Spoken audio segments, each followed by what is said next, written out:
Muito boa noite e bem-vindos à Hora do Jornal. O Presidente da República diz que há confiança entre ele e a nova liderança da Renamo e, por isso, pede serenidade porque tem-se apercebido que há pessoas que procuram causar ruído e tirar algum proveito. Há uma coisa que quero pedir, e pedi isso mesmo quando o Presidente da Renamo estava em vida. Calma, quando há diálogo, quando há discussão, quando há mesmo conversações no mais alto nível, é preciso não haver oportunismo. Uma das coisas que ajudou ao diálogo para conseguirmos consensos com muita celeridade foi, de fato, não a precipitação e acreditar na outra pessoa que está em frente. E eu acreditava no Jacama e ele acreditava em mim quando discutíamos. E eu disse que retomamos o diálogo com a nova liderança. A nova liderança de Renamo acredita em mim e eu acredito nela. Os consensos que estão a ser conseguidos, esses que estão a ir até a Assembleia, são resultado também de atitude da postura da nova liderança de Renamo também. Então queríamos que toda a gente acreditasse naquela estrutura legalmente colocada pela Renamo, para que não haja pessoas fora da Renamo ou dentro da Renamo que não acreditam na estrutura, porque esses vão bloquear o sistema. Não há ninguém que sabe o que estamos a discutir, senão nós, eu, com essas pessoas com quem estou a falar. Não podem aparecer terceiras pessoas como porta-vozes de assuntos que nem sequer fazem parte da discussão e colocam o debate público daquilo que está a ser tratado de uma maneira serena, de confiança. Vamos continuar como fazíamos. A sociedade ficou algum tempo temido, sem saber, até questionava, mas estão a discutir o que esses dois? Estão a discutir o que esses dois? Tínhamos chegado à conclusão de que não devemos falar nada antes de nós chegarmos a uma conclusão sobre um ponto. Por isso, para não alimentar expectativas, por isso que só aparecia ou na Praça dos Heróis a dizer uma coisa, que isto discutimos assim, ou no outro ambiente, e o líder também aparecia a confirmar aquilo que se discutiu. Não há outra pessoa que sabia, por isso não pode haver os que sabem mais do que aqueles que estão a discutir. Vão estragar o processo. A liderança da Renamo sabe o que está a discutir. Aquela liderança oficialmente comunicada à sociedade sabe o que estamos a discutir. O assunto de assuntos militares. Os militares até que estão lá já sabem, eu até conheço quem são, que sabem esses que participavam na discussão. Então que não falem de assuntos que nem sequer estavam na agenda, porque vamos começar a discutir o que não é importante para os militares da Renamo, vamos começar a discutir o que não é importante para o povo moçambicano, vamos discutir vontades de 1, 2, 3, 4. Não é isso que nós queremos. Não bloqueiem o sistema, nós queremos terminar isso e estamos quase para fechar. Esses militares da Renamo existem, eu conheço, eles me conhecem, porque eu fui a Gorongosa, estavam lá. E eu também em Maputo, quando reunia com pessoas, conheço com quem reunia. O nosso problema é de querer aparecer a falar uma coisa. Eu não quero aparecer, eu quero que o povo viva em paz, acabou. Se eu não aparecer, não é problema esse. E não façamos relato, continuemos como fazíamos. Discutir isto. Chegamos à conclusão, sim. Dá para dizer ao povo, sim, agora vamos, povo. O que estamos a discutir é isso. Não é dizer, nós queremos aquilo, nós quem? Nós quem combinou com quem? Quem é que lhe deu o mandato para você dizer que quer isso?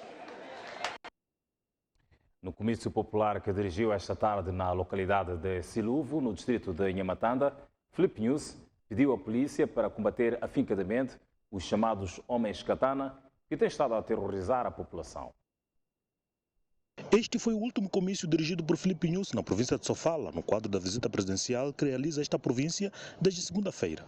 O chefe de Estado respondeu à preocupação da população, que se diz aterrorizada pela ação dos chamados homens katanas, que na calada da noite assaltam pessoas e viaturas ao longo da Estrada Nacional número 1. Quando for a Siluvo, hão de falar de homens katanas. É verdade isso? Estão aqui os homens katanas?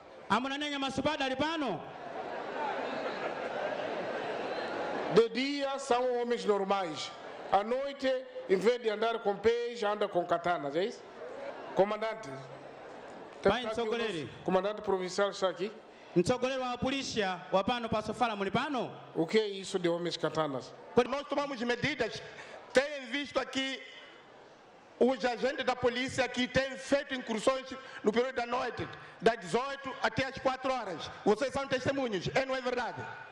Estamos à espera para a conclusão do posto policial que está em reabilitação, para montarmos uma força efetiva permanente para essa população poderem patrulhar em todas as noites.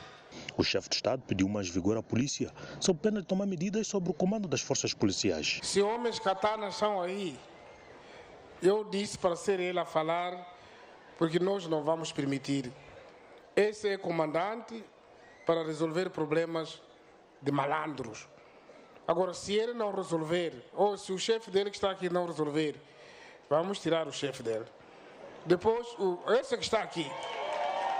Por outro lado, aconselhou os jovens a não se preocupar apenas em procurar emprego, mas que procurem criar autossustento. Esses outros foram apanhados, eles próprios disseram que sim, eu fiz, mas era por causa de fome. Quem que disse que quando se tem fome tem que ir roubar? Quando se tem fome, vai-se a machamba, produz mandioca que não custa e depois tem o que comer. E mais uma vez pediu aumento da produção para se inverter a crise econômica que o país enfrenta. Vamos sair da pobreza com trabalho, é ou não é? Está claro que ninguém dá ao vizinho para toda a vida, todo dia pedir sal, sal, sal. Esses amigos que não nos dão hoje, é normal, um dia tinha que chegar, por qualquer motivo que se encontrasse, mas tinha que chegar um dia, ninguém dá tudo, sal, o vizinho, sempre sal, peço sal, vizinho, amanhã fecha a porta, vai te fugir, é o que acontece. A solução é trabalharmos para irmos buscar o sal sozinho. O Presidente da República e Comandante-em-Chefe das Forças de Defesa e Segurança, Filipe Nyusi, dirigiu esta quinta-feira em Amatanda, província de Sofala, a cerimónia de encerramento do primeiro curso da Polícia aos 54 graduados da Polícia de Trânsito e de Intervenção Rápida. Nyusi exigiu prontidão, disciplina, defesa dos direitos humanos e dos interesses do Estado e da população. Esta escola de sargentos da PRM foi criada há quase 2 anos e este é o primeiro grupo de polícias que é aqui formado. Esta é a primeira vez que o país forma sargentos da polícia em escalão intermédio, entre os guardas e os oficiais superiores. O diretor da escola explicou como funciona a mesma. A formação desses homens e mulheres compreendeu um programa curricular multidisciplinar assente em matérias de 4 áreas científicas, nomeadamente ciências e tecnologia policiais, ciências jurídicas, ciências sociais, humanidades e de gestão e a de instrução, treino e técnica do serviço policial, correspondendo à carga horária de 2.335 horas letivas do curso. O aproveitamento pedagógico dos graduados estima-se na ordem de 96,4, sendo de destacar que 3,6 não conseguiram alcançar os resultados pedagógicos positivos definidos no respectivo currículo. O comandante-em-chefe das Forças de Defesa e Segurança pediu atitudes exemplares por parte dos agentes da PRM, ora graduados. Doravante, o percurso dos agentes da polícia será feito de forma orientada e objetiva, fazendo com que cada categoria profissional seja preenchida por profissionais com os requisitos e conhecimentos correspondentes às tarefas que desempenham. A vossa missão de sargento só pode ser bem sucedida se liderarem pelo exemplo, pelo que vós devereis ser o modelo vivo de aprumo e garbo policial, da disciplina e ordem profissional, do patriotismo e entrega ao serviço policial. Filipe Nyusi enumerou ainda os novos desafios que se colocam às forças policiais nacionais. Chamamos hoje jovens polícias competentes e qualificados para o comando e liderança da classe intermédia da polícia como carreira, num ambiente nacional e internacional caracterizado por novos atores, novas ameaças e um novo conceito de segurança. Ao todo, foram graduados 54 sargentos pertencentes a 3 ramos da PRM, nomeadamente a Polícia de Trânsito, Polícia de Proteção e de Intervenção Rápida.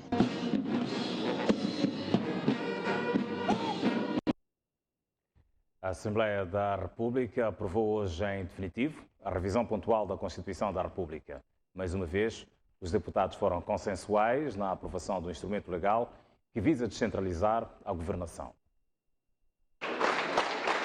O ambiente de cordialidade voltou a dominar a sessão plenária desta quinta-feira, que apreciou e aprovou na especialidade a revisão pontual da Constituição da República. Tal como aconteceu na quarta-feira, a aprovação definitiva foi tão consensual que não houve necessidade de debate. Votos a favor 223. Assim sendo, em vosso nome e em nome do povo que representais, declaro aprovada a lei da revisão pontual da Constituição da República de Moçambique, registro que foi por consenso.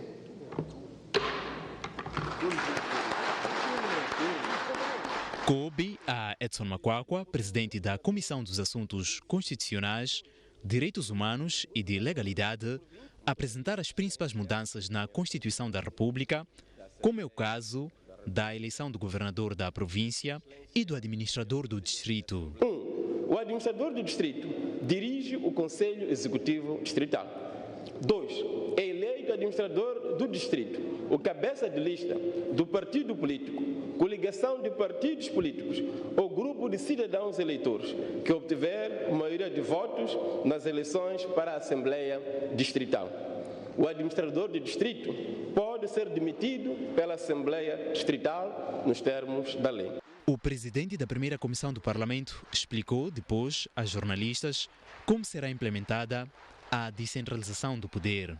A descentralização é reforçada no sentido de que é introduzido um novo princípio que não tínhamos no nosso ordenamento constitucional, que é o princípio da subsidiariedade, que significa descentralização no nível muito mais avançado. E o que é a subsidiariedade? Subsidiariedade é um princípio que significa que o Estado, na sua lógica de organização e funcionamento, deve transferir para os órgãos mais próximos dos cidadãos as atribuições, as competências e os recursos, de modo a garantir a maior eficácia e eficiência na prestação dos órgãos e dos serviços públicos. Mas também temos a própria criação de novos órgãos que vão corporizar e materializar a própria descentralização ao nível provincial e ao nível distrital, que são, nomeadamente, o governador de província, o Conselho Executivo Provincial e a Assembleia Provincial. Até posso dizer que não, mas já existiam assembleias provinciais, mas há uma grande diferença entre as atuais assembleias provinciais e as próximas assembleias provinciais que serão criadas, na medida em que as próximas assembleias provinciais que serão criadas, diferentemente das atuais, são assembleias provinciais, e neste caso também as distritais, com um poder normativo. A cidade de Maputo, que tem também o estatuto de província, não é abrangido no novo modelo de eleição do governador, do governador provincial e do administrador do distrito.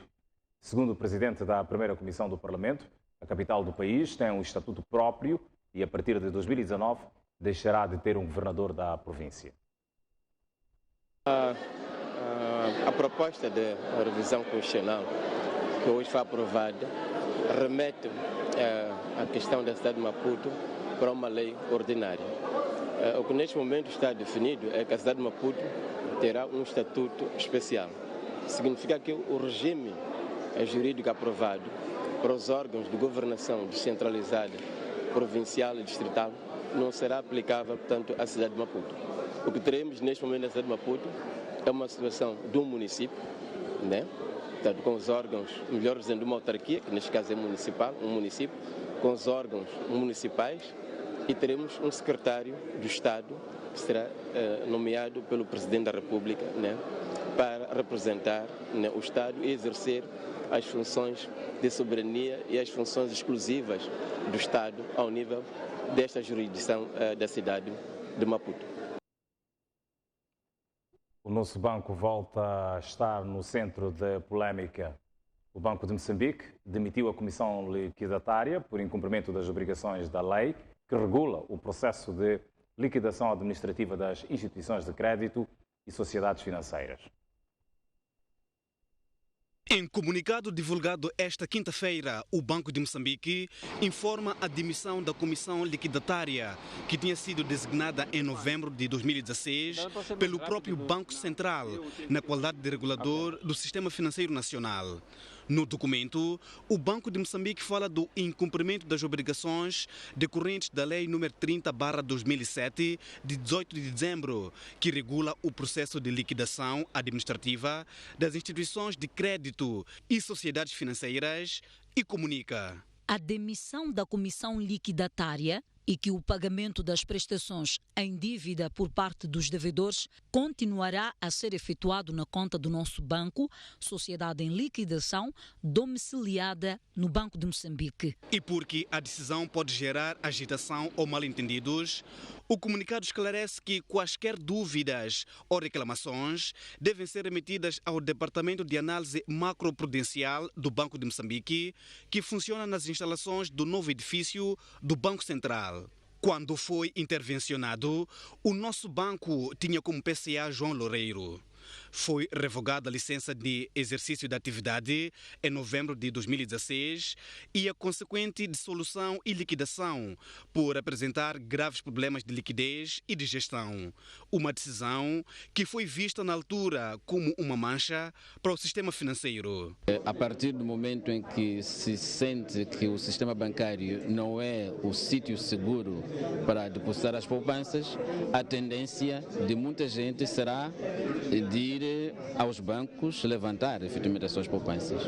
Portanto, acredito que o Banco Central deve ter ponderado isso para, apesar disso, ter tomado esta decisão. A comissão liquidatária, agora demitida, tinha entre várias missões garantir o reembolso dos valores dos depositantes, indemnizar os trabalhadores e assegurar o processo de dissolução da sociedade.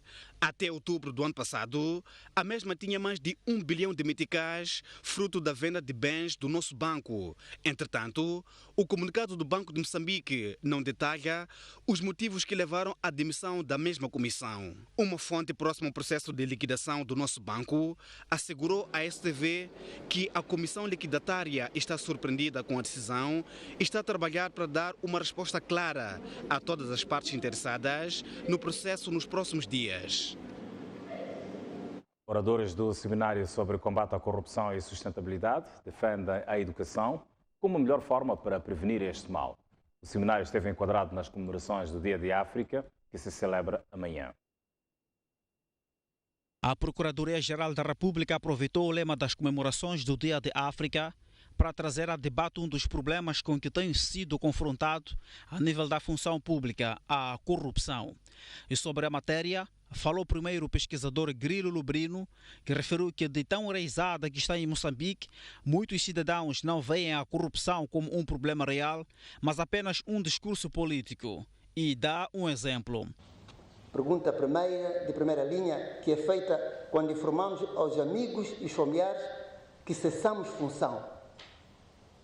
Conseguiste te organizar? Conseguiste fazer qualquer coisa? Esta é uma pergunta de praxe, quando cessamos função. Mas o problema não é a pergunta. A questão mora na pergunta, na subtileza da mensagem. Conseguiste roubar? Desviar?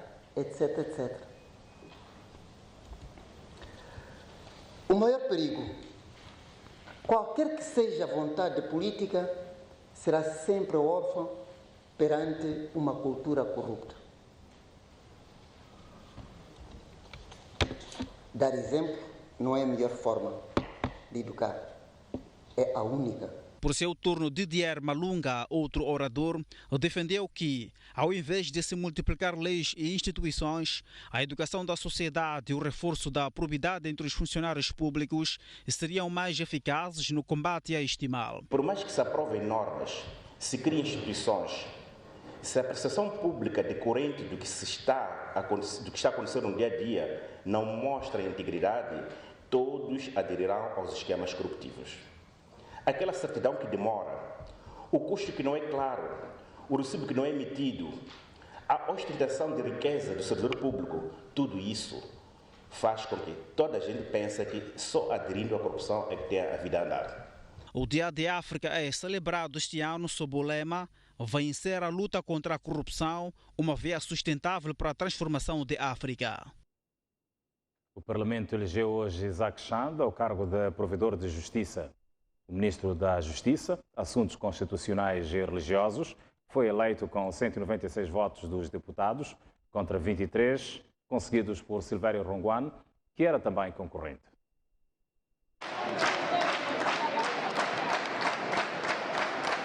Com estes abraços e felicitações, Isaac Chande via-se eleito ao cargo de provedor de Justiça. E uma das pessoas que o felicitou foi mesmo o seu adversário, Silvério Ronguane, deputado do MDM.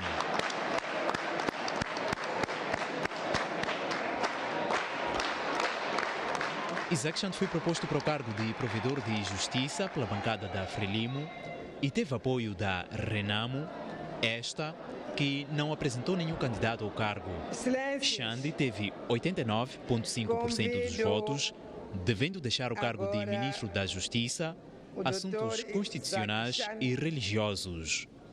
Resultados por candidatos. Isaac Chande, 196, 196, 89,50%. Silvério Pedro Eugênio Samuel, 23, 23, 10, 0, 50%. Jurista de formação, Chande foi membro do Conselho Nacional de Eletricidade, diretor de Recursos Humanos da empresa Eletricidade de Moçambique e teve uma passagem pelo Ministério da Educação. Foi também assessor jurídico da empresa Linhas Aéreas de Moçambique.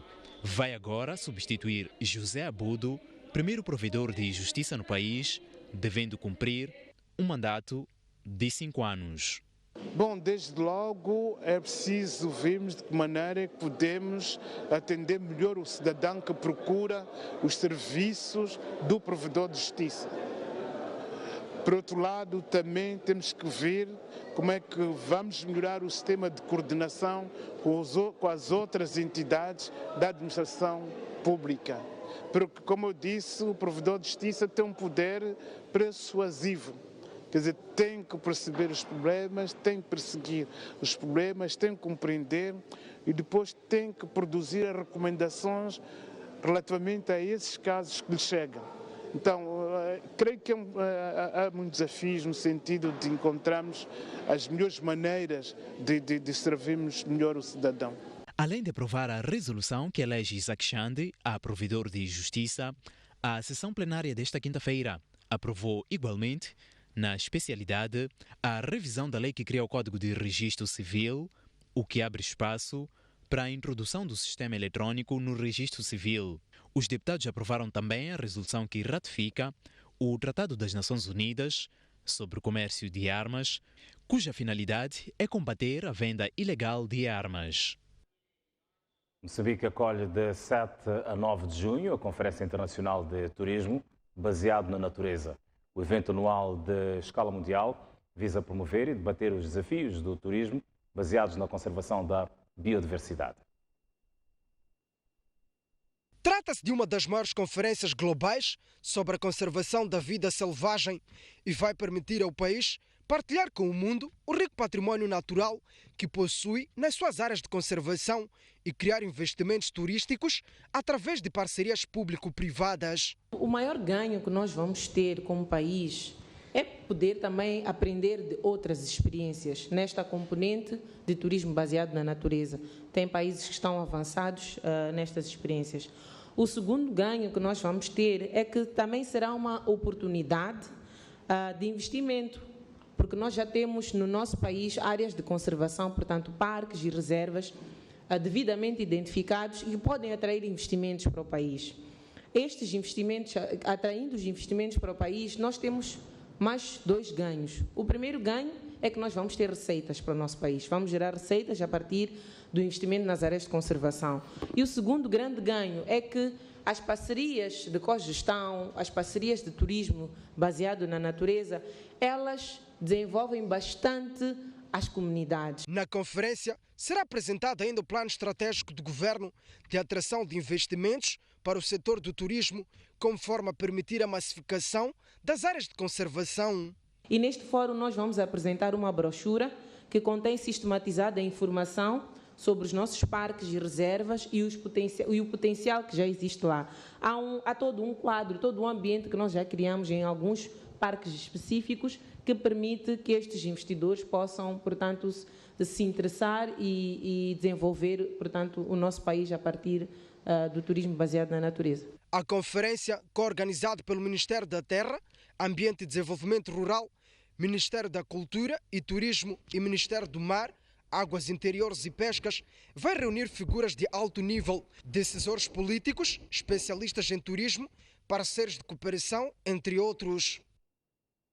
Fragilidades na legislação moçambicana e falta de articulação, quando são realizadas inspeções, são apontadas pelo Ministério dos Recursos Minerais e Energia como os maiores obstáculos para o desenvolvimento sustentável do setor mineiro e de gás no país. O Ministério dos Recursos Minerais e Energia organizou esta quinta-feira em Maputo o seminário para o lançamento dos resultados do Plano de Ação de Implementação da Avaliação Ambiental e Social Estratégica para os setores de Minas e Gás Natural em Moçambique.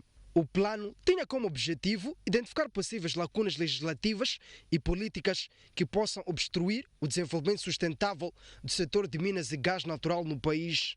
Há fragilidades na nossa legislação, há fragilidades, digamos assim, de algumas instituições daquilo que é a sua atuação. Quando há fiscalizações e inspeções, elas acontecem, por exemplo, de uma maneira não articulada com outros ministérios que são parte interveniente, né, do processo de mineração e de gás. Estou a falar, por exemplo, do Mitader, em que nós devemos ter, por exemplo, inspeções, digamos assim, inspeções e fiscalizações de uma forma coordenada. A poluição ambiental, os reassentamentos e as expectativas das comunidades são dos maiores problemas do setor mineiro e de gás. O plano é também corrigir projetos que já estejam a ser implementados erradamente. Temos casos de poluição dos rios em Manica, né? Temos o caso do reassentamento de Cateme, que não foi dos melhores. Então, esta estratégia ou estas ações foram desenhadas, né, permitem mitigar para que essas situações não voltem a acontecer. Num seminário onde participaram membros do Ministério dos Recursos Minerais e Energia, representantes do Banco Mundial e outras organizações da sociedade civil, foi revelado que já há mais de 10 milhões de dólares para financiar planos de avaliação ambiental e social do setor de Minas e Gás. Para conferir maior empoderamento econômico da mulher, a Fundação Soico realizou hoje um encontro com vários atores, onde as energias renováveis são apontadas como uma das soluções para o desenvolvimento de micro e pequenas empresas, mesmo sem a ligação à rede nacional de energia elétrica.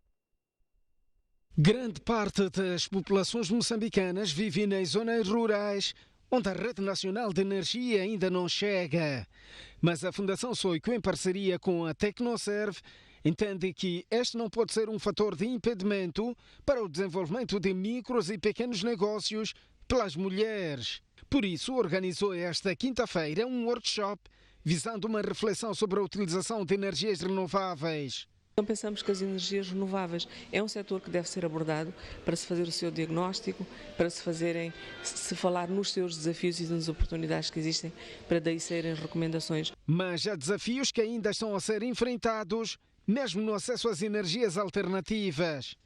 O desafio é grande, umas alternativas de renda que se oferece para as mulheres é esta de enverdarem pela área de energias renováveis, no caso de sistemas fotovoltaicos. As mulheres chegam a enfrentar mais desafios do que os homens, porque para uma mulher, por exemplo, ter um empréstimo num banco, precisa por vezes da autorização do seu parceiro. Mas não é só isso, é que o banco já pede, por exemplo, uma garantia bancária que as mulheres não conseguem apresentar ao banco. O Fundo Nacional de Energia diz que está a trabalhar com as comunidades para promover o acesso às energias renováveis. para a questão do sistema de bombeamento de água. Nós temos zonas onde há este sucesso em termos de desafio. Então, estas mulheres precisam de aproximar o FUNAI, ver quais são as oportunidades dentro do FUNAI e ver quais são as melhores que elas podem aderir. O evento contou com a presença dos representantes do Ministério dos Recursos Minerais e Energia, da Fundação de Mulheres Empreendedoras e outras organizações da sociedade civil. Momento de observarmos uma curta pausa no Jornal da Noite. Nós voltamos já a seguir. Até já, esperamos por si.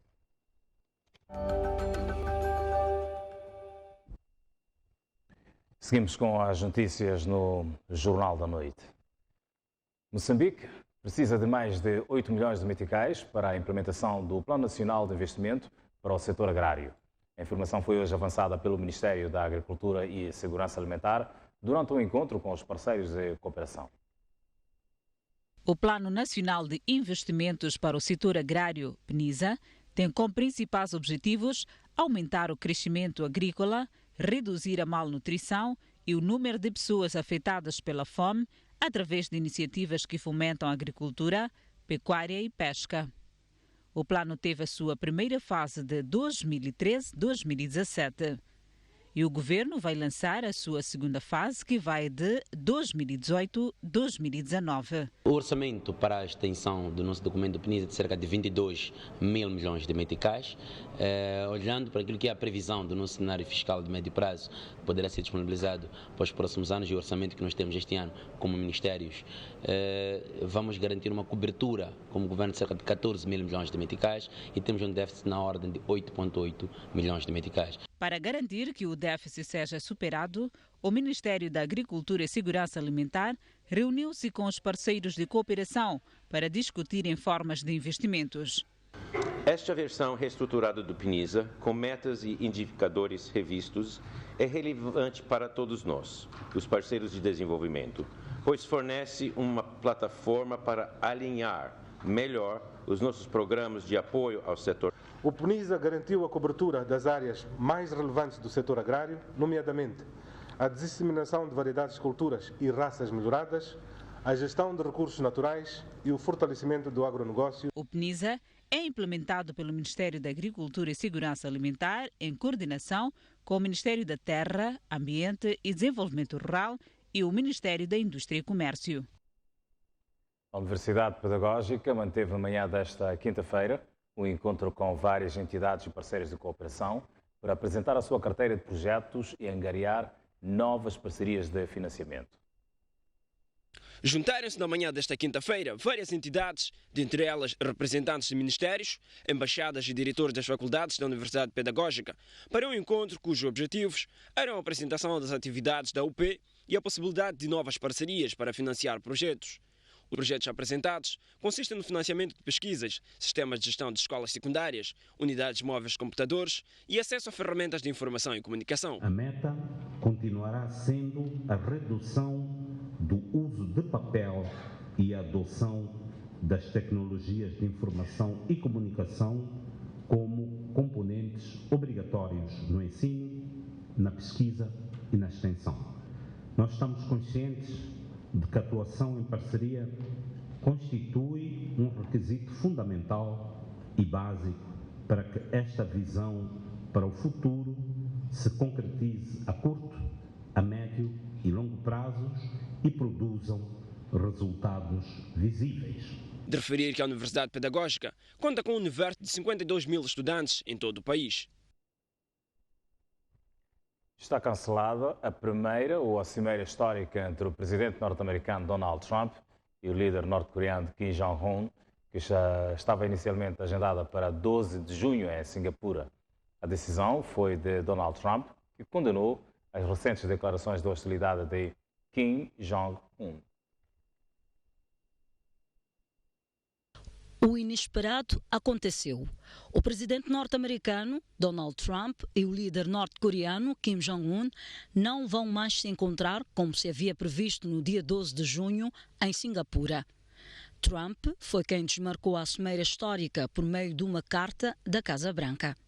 Lamentavelmente, tendo em conta a tremenda raiva e hostilidade demonstrada nas suas mais recentes declarações, sinto que é inapropriado nesta altura, ter este encontro planeado há tanto tempo?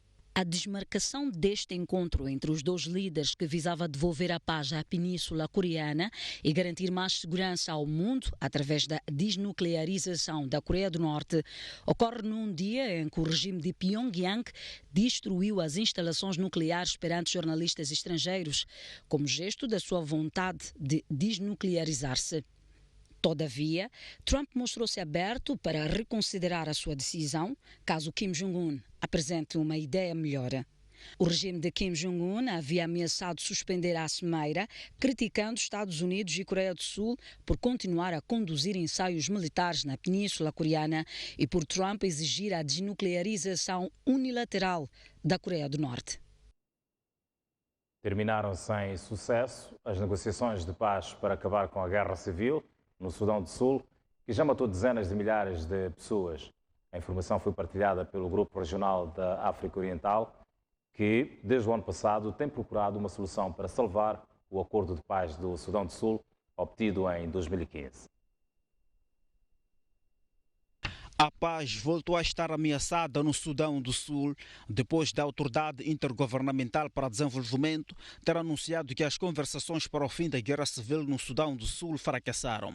O grupo de 8 países da África Oriental havia se reunido na Etiópia desde o ano passado para mediar o conflito entre as forças armadas do presidente do Sudão do Sul, Salva Kiir, e o grupo armado do antigo vice-presidente Riek Machar. E sem apontar os culpados pelo fracasso das negociações, o grupo regional terminou o comunicado recomendado que as duas partes em conflito devem buscar consenso sobre alguns interesses que tenham em comum. A mais nova nação da África teve sua independência em 2011 e, 2 anos depois, mergulhou numa guerra civil que já matou dezenas de milhares de pessoas e devastou quase toda a economia do Estado.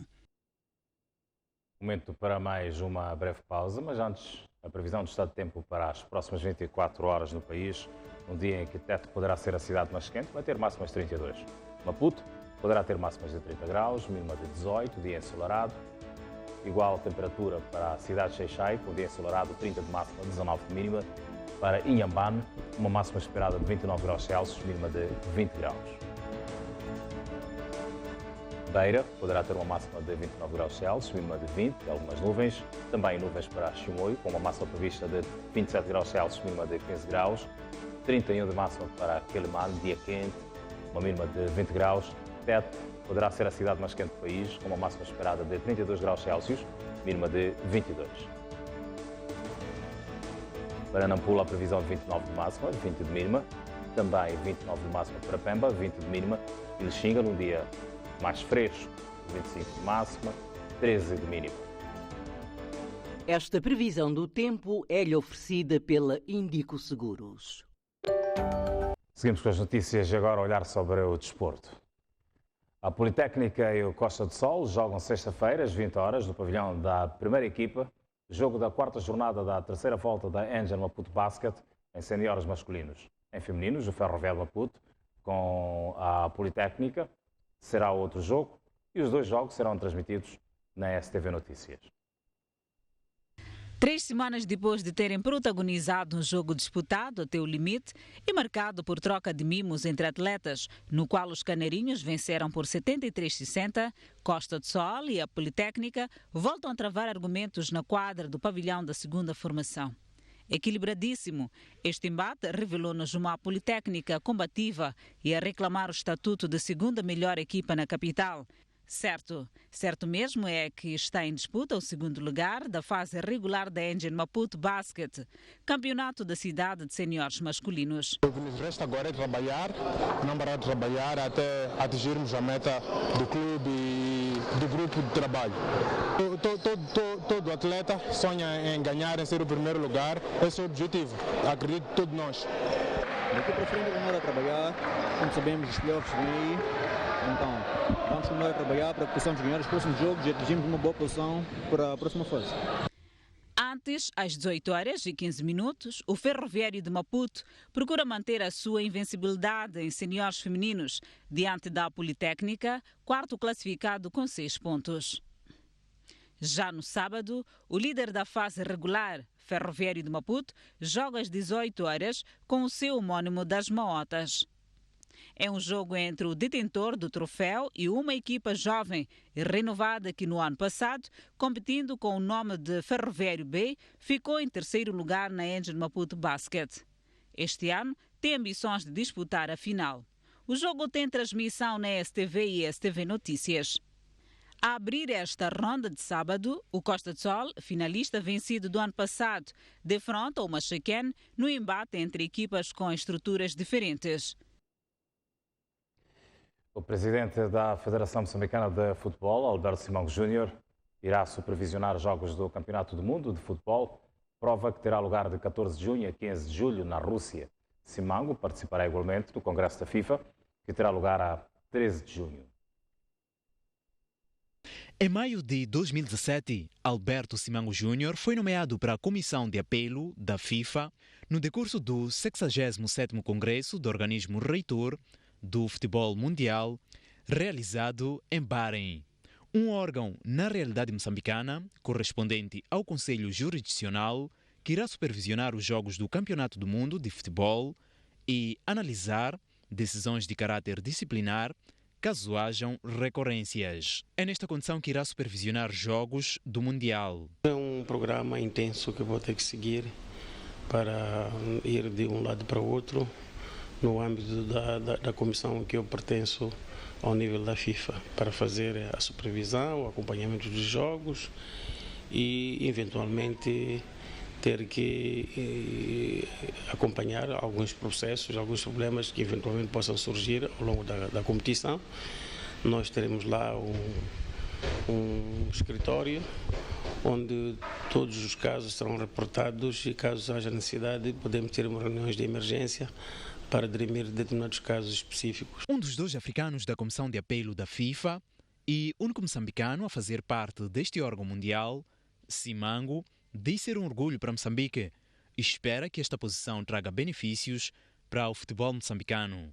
Penso que estamos a vender a boa imagem que o país tem em outros setores, também na área desportiva, naturalmente, para mostrarmos que estamos aqui a fazer parte, também a darmos a nossa contribuição para a boa imagem que o país precisa de ter. Alberto Simango Júnior é membro da Comissão Executiva da COSAFA, tendo sido confiado o cargo de presidente da Comissão de Árbitro do órgão, que superintende o futebol ao nível da África Austral. O trio liderado por Danito Yamposa já não faz parte, portanto, da equipe técnica do Sporting Clube de Nampula. A direção do clube explica que a decisão deve-se ao fato da exigência de ambas partes não terem dado o efeito desejado. A direção do Sporting de Nampula anunciou esta quinta-feira o divórcio entre o clube e o trio técnico liderado por Danito Yamposa. No comunicado apresentado pelo presidente Mocito Júnior, refere-se que a decisão foi tomada pelo fato de exigências de ambas as partes, entre elas bons resultados no Moçambola, não terem dado o efeito desejado. Que por motivos alheios à vontade de ambas partes, vincados pelas demandas, objetivos e metas do clube, em respeito e consideração de todo o trabalho levado a cabo pela equipe técnica liderada pelo Mr. Danito Yamposa, põe à disposição para qualquer que esteja interessado em dar continuidade aos trabalhos técnicos do clube, tendo similares ou mais capacidades de treinar a equipe principal. Que esta medida de decisão foi tomada de mútuo acordo, tomando em consideração dos valores morais e profissionais das partes. Que as exigências de ambas partes não deram efeitos de clara evidência dos mesmos. Mocito Júnior, que assegurou existirem condições, revelou estar em curso negociações para a contratação do novo treinador. Com Danito Yamposa, são igualmente 7 atletas. Não temos atraso de salário, vamos arranjar um outro treinador para tentarmos alcançar o que são nossos objetivos, que é a manutenção, não é? Espero que a gente consiga e que outro treinador traga melhores resultados. Vamos dispensar uns 8 ou 7 jogadores, o mais tardar até domingo. No Moçambola, o Sporting está na cauda da tabela classificativa em resultado de uma vitória, 4 empates e 5 derrotas. Vamos seguir ao sorteio da Taça de Moçambique. Costa de Sol, Clube de Chibouto e Ferroviária da Beira, Teste África de Chimoio são os jogos mais importantes e que envolvem equipas do Moçambola na fase regional da Taça de Moçambique em futebol. O sorteio realizado esta quarta-feira ditou ainda um atrativo mexicano desportivo de Maputo. O sorteio realizado na tarde desta quarta-feira na sede da Federação Moçambicana de Futebol proporciona um duelo entre dois eternos rivais e vizinhos, Machacane e Desportivo de Maputo, na fase regional da Taça de Moçambique. O Machacane afastou o Ferroviário de Maputo na fase provincial e o Desportivo levou de vencida o Majete de Maputo. Além deste jogo, a Zona Sul proporciona ainda um atrativo entre equipas do Moçambola, nomeadamente Costa de Sol e Clube de Chibouto, enquanto no centro, o Ferro da Beira e o Teste África de Chimoio também lutam pela passagem à fase nacional. Eis o sorteio da fase regional da Taça de Moçambique. Zona Sul, Liga Desportiva de Maputo defronta o vencedor da eliminatória entre o Clube de Manhissa e Ingomana da Matola. Machacane, Desportivo de Maputo, Costa de Sol, Clube de Chibouto e NH de Vilanculo, Académica de Maputo. Zona Centro, Ferroviária da Beira, Teste África de Chimoio, Estrela Vermelha da Beira, segundo classificado de Tete, e Ferroviária de Climane, primeiro classificado de Tete. Em Tete, Xingal de Tete e Lions de Missaua disputam a final provincial para o alinhamento do primeiro e segundo lugar. Zona Norte, Ferroviária de Lixinga, Ferroviária de Pemba. Sporting de Monapo terá pela frente o vencedor do jogo entre Sporting de Nampula e Desportivo de Nacala. Duas das grandes equipas do futebol moçambicano, nomeadamente o Ferroviário de Maputo e a União Desportiva de Songo, ficam por terra, ainda na fase provincial da prova. Obrigado pelo carinho da sua audiência. Está pautada a informação no Jornal da Noite. Despeço-me para o Jornal da Noite, porque prossigo para a noite informativa já a seguir e vamos atualizar as notícias. Também entramos para o espaço de análise. Até já, eu espero por si.